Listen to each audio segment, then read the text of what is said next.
Kami mulai dari berita seorang peserta Karnaval HUT ke-80 Republik Indonesia di Kabupaten Brebes, Jawa Tengah yang terjatuh dari atas sound horeg. Nyawa korban tidak tertolong saat menjalani perawatan di rumah sakit.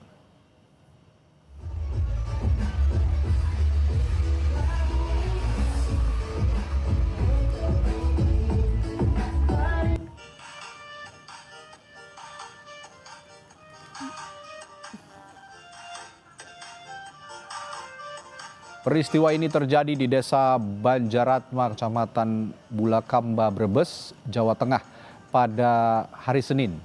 Dalam video amatir ini tampak seorang pria berdiri di atas sound horeg sambil mengibarkan bendera. Karena terpeleset, pria itu jatuh dari ketinggian sekitar 4 meter ke permukaan tanah. Korban bernama Pranoto berusia 37 tahun dievakuasi dalam kondisi tidak sadarkan diri dengan luka di bagian kepala ke Rumah Sakit Bakti Asih Brebes. Korban akhirnya meninggal pada Selasa dini hari.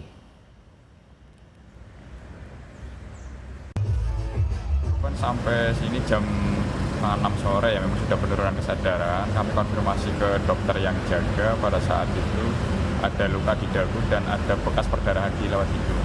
Tapi memang kalau menurut dokter jaga, kalau dilihat dari hasil CT scan-nya ada perdarahan di otak, Pak. Itu yang menjadi salah satu penyebab ya? Betul.